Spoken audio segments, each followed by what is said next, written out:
Olá, É, nós continuando, nós estamos continuando a apresentação dos artigos que escrevi, que fica no meu blog, dentro da minha página da internet, no www.valdirmuglia.com.br. Hoje eu quero falar um pouquinho da evolução e características dos sistemas de conexões para implantes dentários. Não é segredo para ninguém que eu gosto de utilizar o sistema de conexão protética cônica em virtude de toda o vedamento que ele possui, do equilíbrio entre os dois cones, dando uma conexão altamente estável, com um imbricamento mecânico extenso e um ângulo de conicidade curto, né? Não falamos em cone Morse, falamos em conexão cone-parafuso. E quero então comentar um pouco hoje que um dos maiores desafios na implantodontia é obter um sistema de conexão entre o implante e a prótese dentária que satisfaça as necessidades biomecânicas e também a estética, que seja de fácil manuseio, que resista às cargas funcionais mastigatórias e também que possa ter assim uma aceitável longevidade clínica. Então, dentro disso, eu quero comentar com vocês, né, tudo que nós temos de sistema e qual desses sistemas são o que me dá um resultado previsível em longo prazo a partir da osseointegração, tá? Então, nós sabemos que a conexão hexagonal externa foi onde tudo começou com o professor Bannemark, que no início esse sistema, ou vamos falar assim, o trabalho com a conexão hexagonal externa foi indicado para reabilitar mandíbulas e dêntulas, porque as próteses totais inferiores são as próteses que nos dão um pouco mais de problema com os pacientes para adaptação, para manter esse trabalho em equilíbrio na cavidade bucal, dando um conforto, e com isso fazendo com que o paciente sinta-se com uma autoestima considerável. Então, a partir dessa descoberta do implante ósseo integrável, ou ósseo integrável, né, começaram a se reabilitar as mandíbulas com 4 ou 5 ou 6 implantes para que pudéssemos, né, fazer uma prótese total fixa. Então, o sistema hexagonal, o sistema com conexão protética hexagonal externo é o sistema que foi mais utilizado no mundo e teve vários trabalhos que comprovam a sua eficácia, mas sempre para reabilitação de arcos edêntulos. Com o tempo, começou-se a utilizar essa conexão para a região anterior, para a colocação em áreas de perdas unitárias ou em áreas onde tivéssemos uma perda menor, não a perda de todos os dentes, como realmente ele foi indicado no início, para se fazer com a condição de trabalhar num arco totalmente desdentado. A partir desse momento que começou a utilizar para uma reabilitação unitária, ou fazer próteses sem união, né, sem esplintagem, foram trabalhando para a reabilitação de cada unidade dental perdida, percebeu-se que para esse tipo de reabilitação, quando não havia um polígono de estabilização protética, essa conexão começava a balançar, ela tinha uma micromovimentação.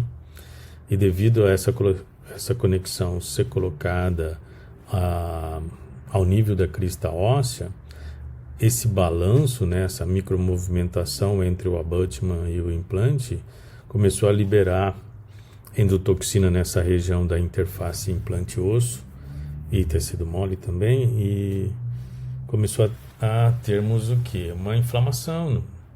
No início, essa inflamação chama-se mucosite, e se não é tratada, progride para uma infecção, e aí nós temos a periimplantite. Então, com essa condição de ter observado esses detalhes, onde havia essa inflamação e com a consequente perda óssea, que para Albrechtson era considerada normal, entre 1,5 até 2 milímetros no primeiro ano, e depois de 0,05 a 0,2 anualmente para essa conexão, começaram-se a estudar para que pudesse ser mantido esse nível ósseo sem essa perda considerável, né?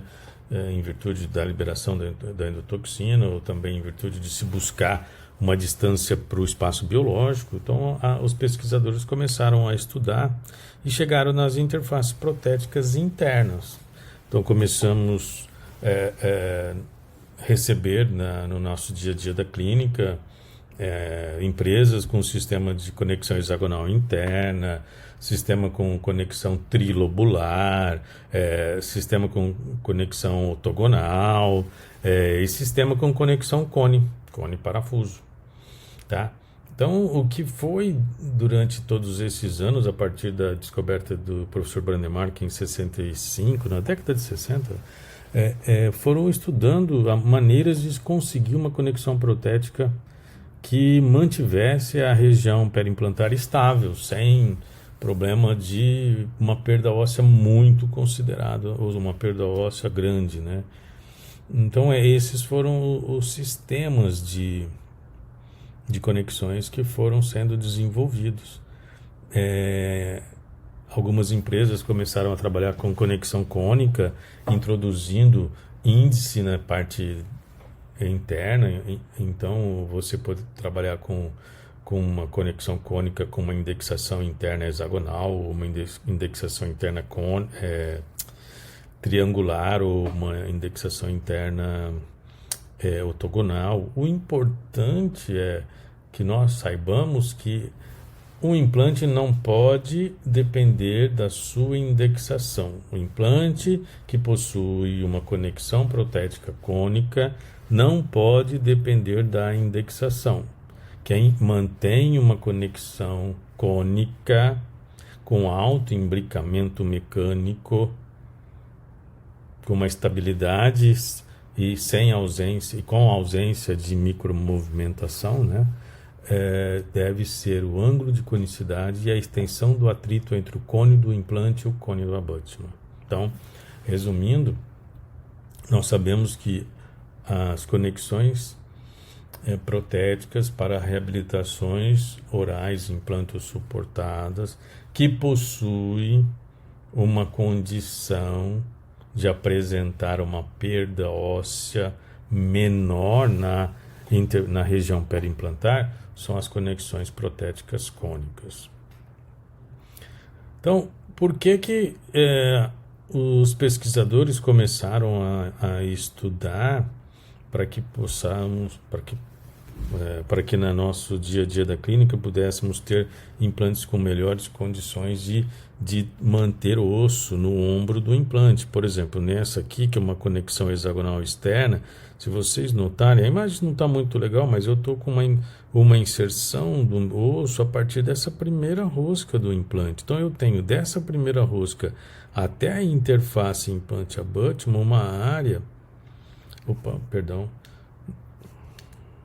Nós temos aqui uma área que não tem uma união ou a inserção do osso no implante perto do ombro do implante, ou perto da interface implante-abutment, devido ao que? A micromovimentação.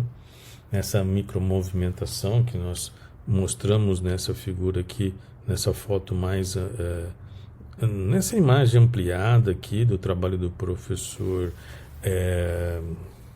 daqui a um pouco eu vou lembrar o nome dele, mas é do engenheiro mecânico da Universidade de Frankfurt, e mostra como que durante a incidência de Ziprik, o nome do autor, como que a incidência de uma força abria um gap entre essas duas superfícies retas, né? Por isso que é conexão flat to flat, ou butt joint, porque elas terminam no mesmo diâmetro. Então, essa abertura desse gap proporcionava a penetração da bactéria, e a penetração da bactéria nessa parte interna, dentro de todo um processo de ter um substrato ali, ela liberava a endotoxina. Nessa liberação da endotoxina, nessa região aqui, tá? Fazia com que o osso, a célula óssea não chegava até o ombro do implante, em virtude daqui estar liberando uma inflamação. Aqui é uma conexão hexagonal interna, que eu utilizei aqui 2 abutments de zircônio. Então, eu tenho um osso até mais próximo ao ombro do implante, e aqui o colar metálico é bem pequeno também, diferente da conexão hexagonal externa. Aqui eu tenho um osso próximo a essa rosca, e nessa aqui eu tenho um osso legal mesmo, bem no ombro do implante. Então, não eram em todos os casos que acontecia essa perda também. Por isso que vocês notam que alguns colegas defendem o uso dessas conexões, porque eles também têm trabalhos bons e resultados bons com ela. Mas aí a gente tem que lembrar um pouquinho que tem que ter espessura de tecido mole, e nós temos que ter o quê? Uma condição de equilíbrio oclusal. Não que para a conexão cônica eu não vou ter essas mesmas condições. Eu preciso ter espessura de tecido mole e tenho que ter também o que? Uma condição de equilíbrio oclusal. Só que a estabilidade mecânica da conexão cônica é maior, porque ela tem uma extensão de atrito, ela tem um ângulo de conicidade pequeno quando eu comparo com as conexões flat to flat ou butt joint, que realmente a micromovimentação é maior. Então, na minha clínica diária, eu uso mesmo uma condição de trabalhar com uma conexão protética cônica, porque eu quero que eu tenha o tecido ósseo no ombro do meu implante.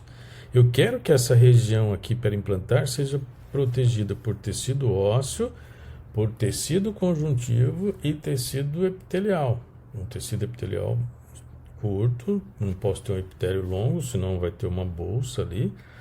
E o que eu quero é a estabilidade desse componente protético aqui, que são os abutments, esse cone dos abutments, no atrito com o cone do meu implante, me dando o quê? A estabilidade protética dessa reabilitação para manter esse osso íntegro em longo prazo, para que essa reabilitação o paciente possa mantê-la na cavidade bucal por vários anos, sem a reclamação de estar com aquela região inflamada ou ter uma coleção de exudato ali que venha produzir um odor desagradável, ok?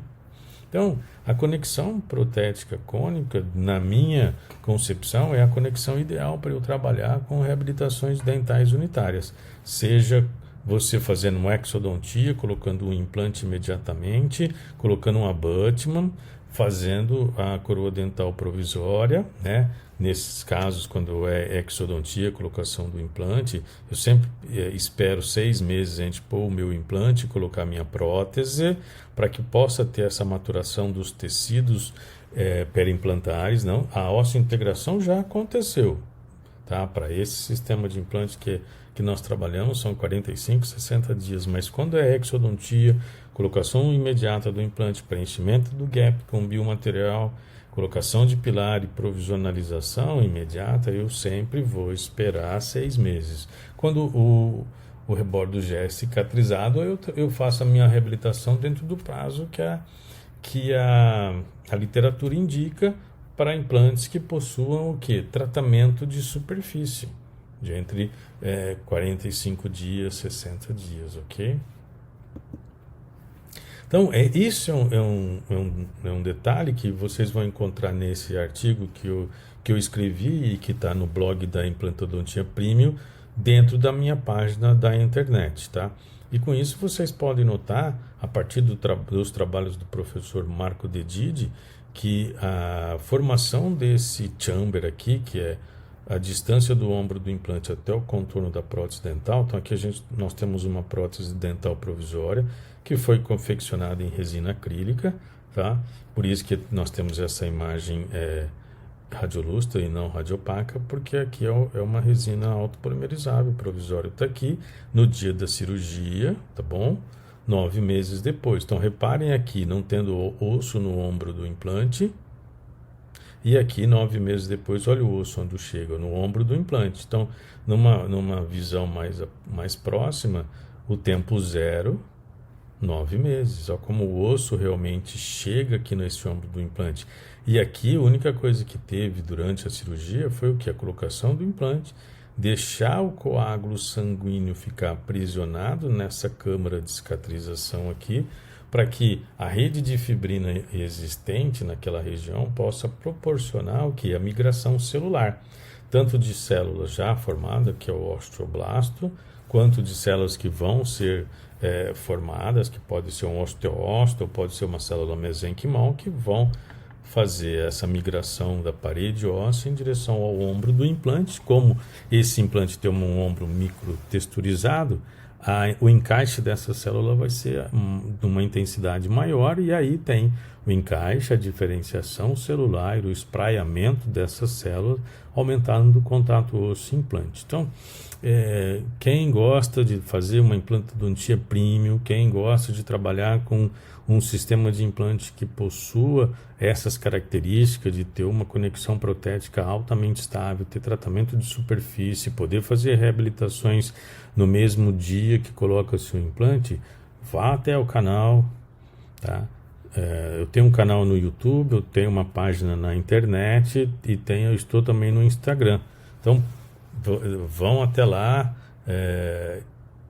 e curtam os conteúdos, façam sugestões, tá? Eu tenho a página na internet, que é o valdirmuglia.com.br, o arroba Valdir Muglia no Instagram, o meu e-mail é valdir@valdirmuglia.com.br, e também estamos agora no YouTube. Então, espero que vocês gostem, espero que vocês possam ir lá, curtam e façam um bom proveito para uma implantodontia melhor. Muito obrigado.